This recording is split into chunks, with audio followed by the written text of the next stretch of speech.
a lovely spring day here in Utah. I'm out taking a walk. There's something happening in Utah politics that I'd like to draw your attention to. There's a bit of a breeze right now, so please forgive my hair. The Republican Party here is becoming more hostile to the media, and they are freezing out reporters, media outlets who criticize them. They don't like it. The latest incident happened this weekend when the Summit County Republican Party banned reporters from the local newspaper from covering their convention. Summit County, that's Park City. The Summit County GOP is the political minority in that part of the state because Park City is much more liberal and democratic, especially when you consider the Republican dominance most everywhere else in the state. Meanwhile, the Summit County Republican Party gave exclusive access to their convention to an online media outlet. Hardly anybody watches them. They're very far right, and they're going to toe the party line, so to speak, and that's why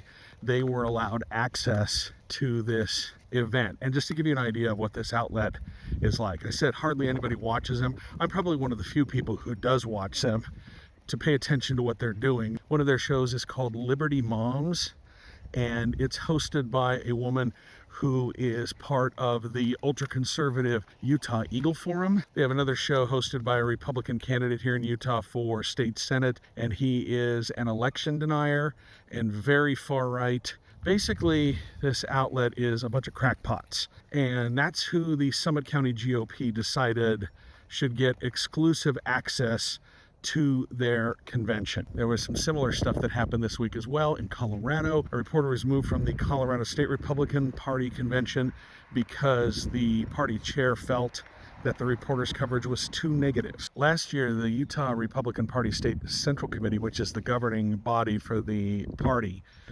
made the decision to ban reporters from their meetings. I couldn't help but feel like that was targeted at me because I was the only person who ever went to their meetings to cover them. We've seen it with the Utah State Legislature as well. The Republican majority there gets really agitated when they are covered in a way that they don't like. We saw it with House Speaker Mike Schultz, who lied about the Tribune's coverage. He still hasn't apologized for it, even acknowledged it. And Republicans in the Utah House and Senate have a number of staffers dedicated to their communications outreach. House Republicans have their own podcast, and they interview lawmakers who never talk to the media, but they're more than happy to go on that podcast.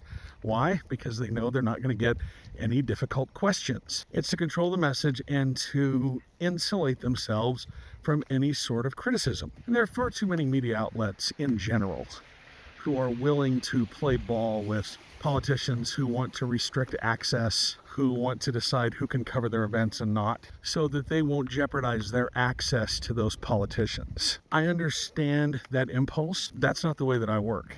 Trading coverage for access. If pulling punches on stories means access, that's not the kind of journalism that I want to do.